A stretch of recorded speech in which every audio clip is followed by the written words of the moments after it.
ओम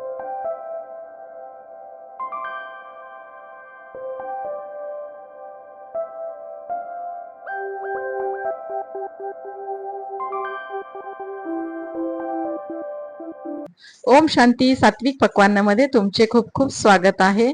कधी कधी आपल्याला उपवास असतो आणि साबुदाणा भिजत घालण्याची आठवणच नसते. आज माझ्याशी देखील असंच झालं. मग आता फराळाला काय बनवायचं? मग मी घेतला 1 वाटी साबुदाणा, तो भाजून घेतला, थंड होण्यासाठी ठेवून गेला. साबुदाणा थंड होतो तेवढ्या वेळात 2 बटाटे घेतले, ते सोलून घेतले आणि त्याच्या फोडी करून पाण्यामध्ये घालून ठेवलेल्या आहेत, काळ्या पडत नाहीत. आणि साबुदाणा थंड झाला, त्याचं मी पावडर काढून घेतलेला आहे. साबुदाण्याची पिठी एकदम महीन अशी आपल्याला दळायची नाही. व्हिडिओमध्ये पाहू शकता हे पीठ इतपत असं जाडसर आहे, ज्या पद्धतीनं रवा असतो. आता याच मिक्सरच्या पॉटमध्ये पाण्यामध्ये ठेवलेल्या बटाट्याच्या फोडी घालून घ्यायच्या. ही रेसिपी अगदी झटपट होते. कुठल्याही पद्धतीने बटाटे उकडण्याची आवश्यकता नाही, साबुदाणा भिजत घालण्याची आवश्यकता नाही. आणि या फोडींमध्ये 10 ते 12 काळे मिरे घालून घ्यायचे आणि ही पेस्ट लगेच ताबडतोब आपल्याला या साबुदाण्याच्या पिठामध्ये टाकायची आहे. मिक्सरचं भांड धुवून देखील त्यामध्ये घालायचं आहे. पाणी टाकत असताना थोडं थोडं घालायचं. हे वडे कमी मेहनत, कमी साहित्य आणि विशेष म्हणजे घरामध्ये असलेल्या साहित्यापासूनच बनतात.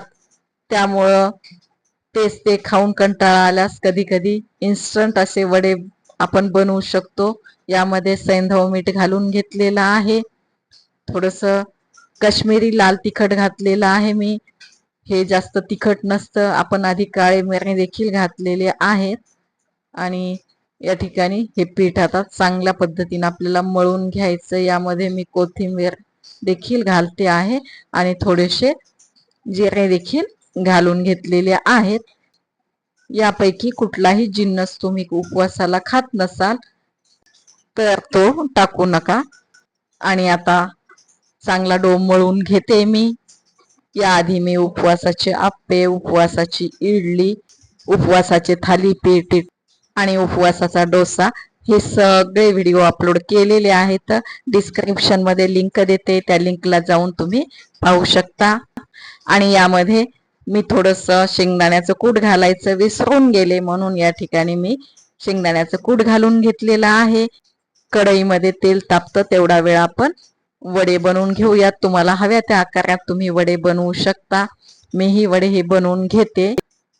तुम्ही अजूनही माझं चॅनल सबस्क्राईब केलं नसेल तर तुमच्या उजव्या बाजूला सबस्क्रिप्शनचं बटन आहे, ते सबस्क्राईब करा, बेल आयकॉन दाबा आणि व्हिडिओ आवडल्यास लाईकचं बटन दाबा. या ठिकाणी माझे सगळे वडे झालेले आहे. तेलही तापलेलं आहे. कडकडीत तेलामध्ये आपल्याला हे वडे तळून घ्यायचे आहेत. मस्त खरपूस तळायचे आणि उपवास एन्जॉय करायचा.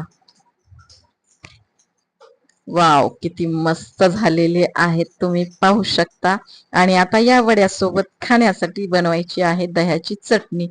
काही नाही, दही आपल्याला छानपैकी फेटून घ्यायचं. एका व्हिस्करने फेटून घेऊयात. त्यामध्ये थोडीशी साखर घालायची आणि या दह्यासोबत हे वडे मस्तपैकी फस्त करायचे आणि उपवासाचा आनंद घ्यायचा, पोट भरून खायचं. पुन्हा भेटूयात.